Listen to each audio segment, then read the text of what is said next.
Tonight on CFTK-TV News, the federal NDP leader gave public support to the striking postal workers. The new Terrace Hospital seems to be headed towards some serious parking problems, and family physicians are trying to get the BC government to keep their campaign promises. Northwest BC's only television news team. We are CFTK-TV News. Good evening, I'm Cal Maslin, and here's what's making news in the Northwest and beyond today. With the Kisian Hospital now open, a new challenge seems imminent: proper parking room in the surrounding area. CFTK-TV's Damian Smith has more. Well, November 15th was the day that changes were going to be made to the streets of Terrace, where there would be no parking allowed on streets up until April 1st to ensure that snowfall can be maintained by the city. However, a particularly unique situation has arrived, and that is the Kisian Hospital, which is now holding hundreds of employees and visitors as Northern Health makes the transition from the old Mills Memorial Hospital. And the city of Terrace has now issued an exemption for street parking on Tetreault Street and Hogland Ave in the highlighted green sections below, and there will be no parking on sidewalks, parking within 6 meters of an intersection, blocking of crosswalks, and parking in front of fire hydrants. But parking has now become a hurdle for those working and living in the area, with both Tetreault and Hogland filled for most of the common working hours, and some are even looking to rent spaces for the time being. Currently, Northern Health is holding 173 spots, but they are looking to expand to 313 spaces. And CFTK-TV will have more information on this situation next week. From Terrace, I'm Damian Smith. In a recent news release, it was revealed that what was referred to as high-speed telecommunications services over fiber optics have officially become available in the Tahltan Nation's territory. The release also disclosed that this development was able to come together mainly because of a partnership that was formed between the Tahltan Nation Development Corporation and the West Cable and Telephone Corporation. Some of the tenants that now have cell service include the Tahltan Central Government, the Iskut Band and health offices, as well as the Stikine Regional Health Center. Another thing that was mentioned in the release was that the total construction project wasn't finished yet, as both Iskut, in addition to Dease Lake, are set to get some more service connection in the near future as well. The federal NDP leader came to Metro Vancouver and voiced his support for striking postal workers. Jagmeet Singh is calling Canada Post's decision to now lay off workers shameful. CTV's Ben Nesbitt reports. On the eve of the 2-week mark of their strike, Canada Post workers have a prominent politician on their side. Solidarity! So! NDP leader Jagmeet Singh joined this Surrey picket line Thursday afternoon. The union representing the more than 55,000 striking workers now says Canada Post is laying people off. The Crown Corporation has confirmed this, calling the layoffs temporary, but a necessary step as it continues to lose money, while the union is calling the move a scare tactic. It's shameful. This is another bad faith tactic. The workers are on strike because of unfair conditions and not having a contract and not having the agreement in place, and then instead of negotiating, they're doing this underhanded tactic to lay off the workers. Singh says the NDP won't support back-to-work legislation by the Liberals, even if it triggers a non-confidence vote. We will never be in a position to vote in a way that undermines workers' rights. We will just not do that. I made it very clear to the Prime Minister. A special mediator appointed by the federal government temporarily suspended talks Wednesday, saying the two sides are too far apart. Ben Nesbitt, CTV News, Surrey.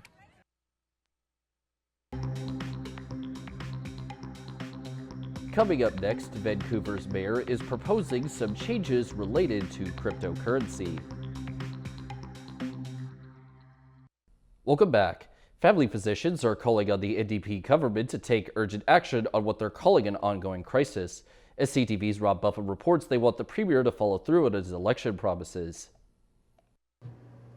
Family doctors in BC are pushing for a meeting with the new health minister, calling the GP shortage a crisis that can't wait for the legislature to resume in February. We simply cannot allow one more family doctor's office to close as a result of government inaction. We need the changes to be made now, and we would love to meet with Minister Osborne. The College of Family Physicians wants the EB government to put into action its campaign promises, noting 40% of family doctors in BC are retiring or scaling back their practice in the next 3 to 5 years. The time has come to make concrete changes that are going to help reverse that.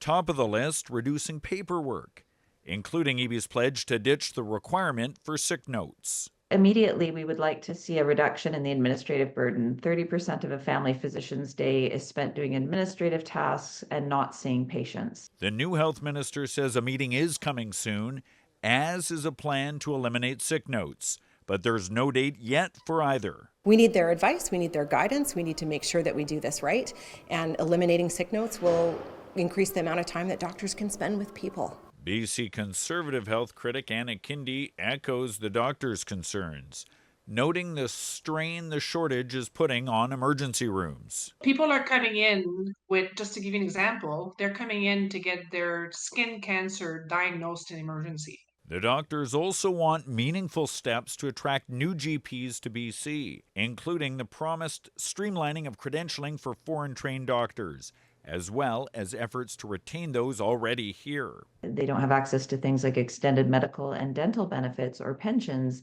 that much of the workforce takes for granted. A workforce that's increasingly taken for granted that hundreds of thousands of them don't have their own doctor. Robert Buffum, CTV News, Victoria. Vancouver's mayor is proposing a plan to make the city Bitcoin friendly. Few details are known about the motion that's being introduced next month. The announcement has created some buzz in the Bitcoin community, but it's also raising questions. Here's CTV's Isabella Zavarisi.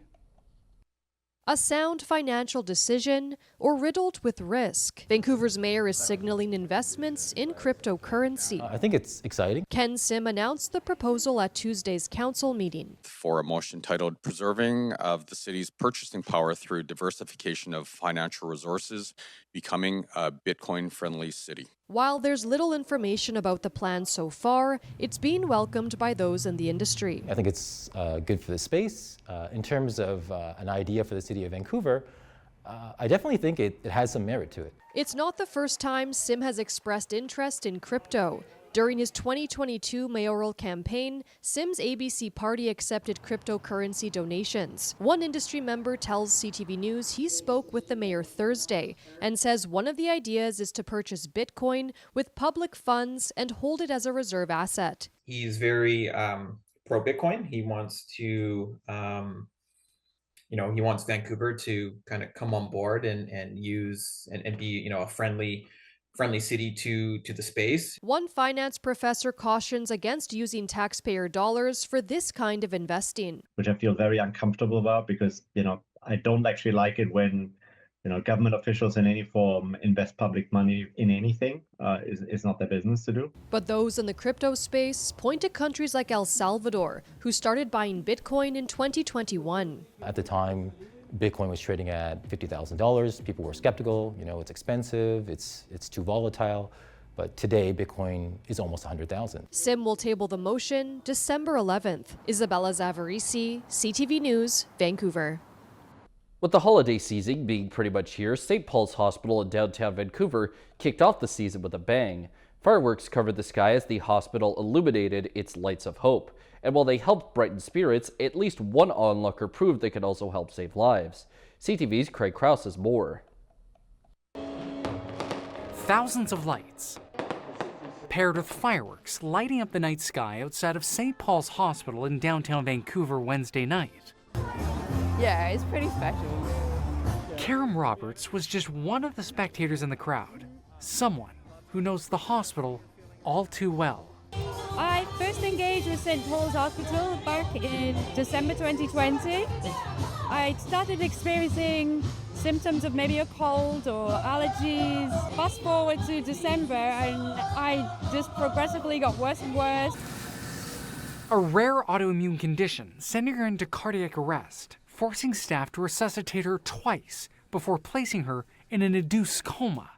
And the nightmare before Christmas continued.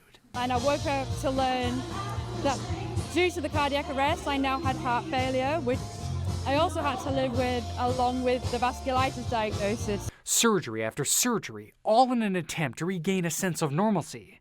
And a few years later, a new machine at the hospital did just that. It's a cryotherapy machine, which helps improve my lung function. Robert says it reduced the number of procedures she needs by about half, all made possible by fundraisers like this and the donations made to the St. Paul's Foundation.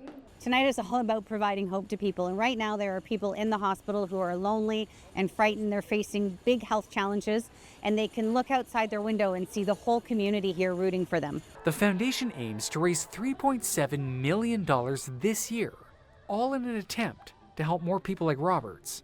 The lights will be illuminated until January 3rd. Craig Crow, CTV News, Vancouver. Turning to tonight's weather, the North Coast is expected to get rain with a low at 0 and a winter storm watch is in effect. The Terrace-Kitimat area will most likely get snow, a low of -2, and a winter storm watch is in effect as well. And the Bulkley Valley and Lakes District will see heavy snow at times, plus a low of -11 and a snowfall warning. On the North Coast, the next week or so will see basically only rain and a high shifting between 5 and 10 degrees. In the Terrace-Kitimat area, the week for them will see a mixture of both snow and rain as their high bounces between -1 and 4 degrees. And in the Bulkley Valley and Lakes District, the upcoming week will be home to a mix of rain and snow too, while the high moves between -8 and 5 degrees. Checking out the highways now, visit Drive BC for the latest and up-to-date conditions, and as always, drive safe out there. On Highway 16, there is slippery sections, utility work, compact snow, compact ice, freezing rain, a washout, and the Usk Ferry has been shut down for the season with the cable car now in effect. Highway 35 has some slippery sections, and 118 has some slippery sections too. Highway 37 has some roadside brushing, slippery sections, and utility work. Highway 37A has slippery sections, some more slippery sections, and a travel advisory is on the Nishka Highway, and the Telegraph Creek Road has slippery sections as well. And this is what the roads were looking like this afternoon around the region from the view of the province's highway cams.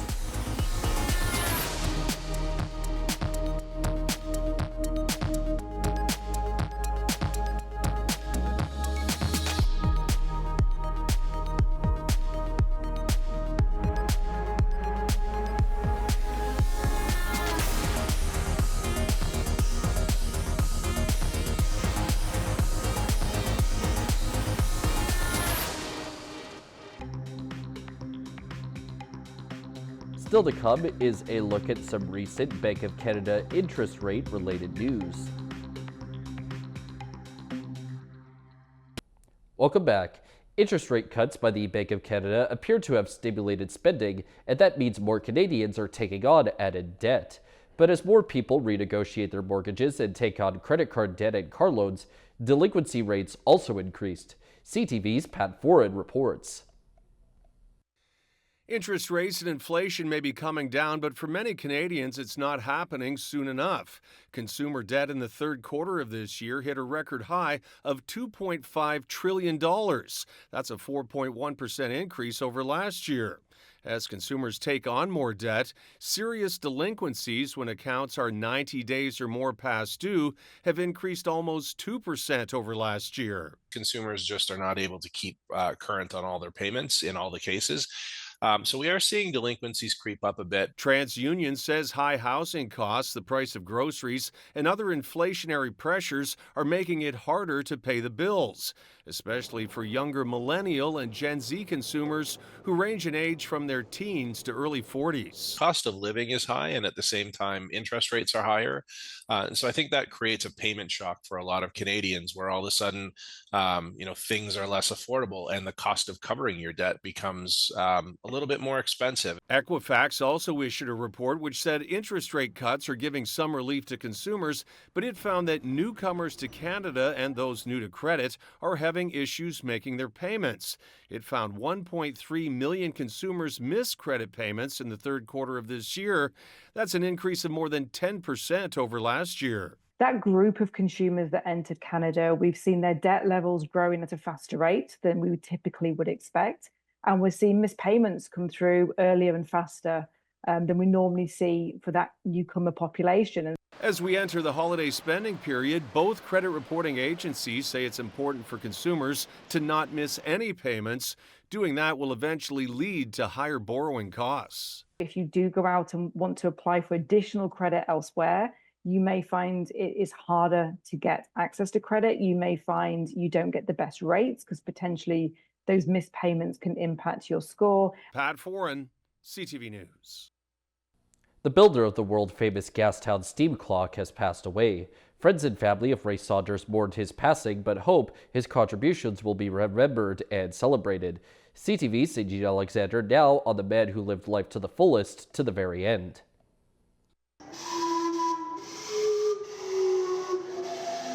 One of the most photographed landmarks in the city, tourists and locals who marvel at the steam clock likely don't know too much about its history or the man who made it famous. Well, here's the ones of Dad. We got this one. Ray Saunders, father of 5, lover of nature, camping, these come down very slowly, and fine movement, was asked in the 1970s to build a clock to cover up an unsightly steam vent. He was scared out of his mind. He was like, sure, I can do that. No idea what he was doing. Zero. But he did it. He ordered parts from England, went into debt, and in 1977 unveiled what would become a Vancouver icon.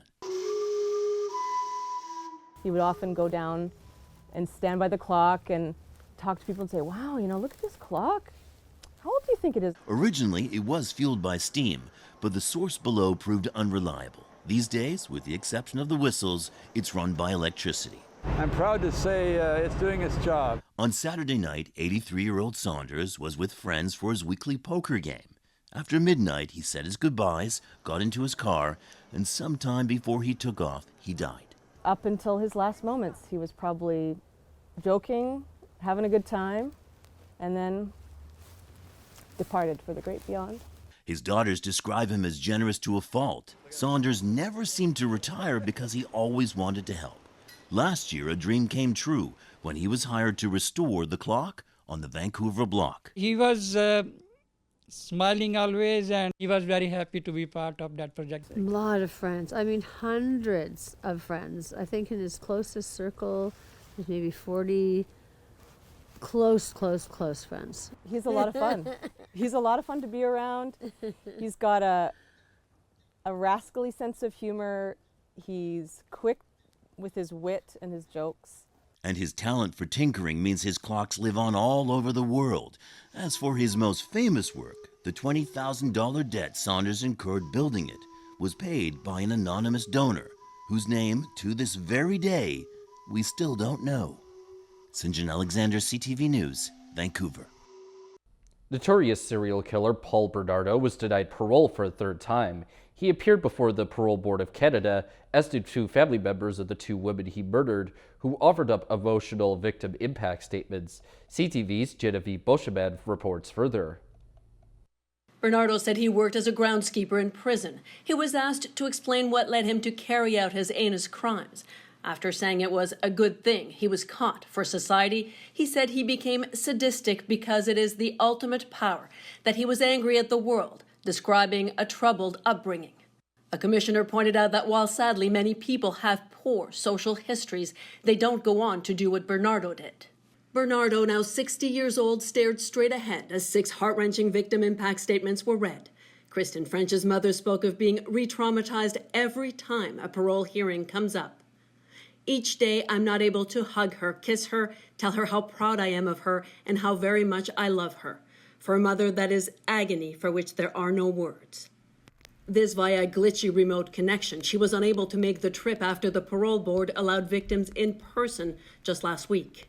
Leslie Mahaffey's brother, Ryan, also spoke of losing his sister when he was just 7 years old, of his daughter who looks strikingly like her aunt. He didn't just steal my sister, mentor, and best friend, but through grief, my mother and father. Mahaffey's mother delivered a powerful statement in person.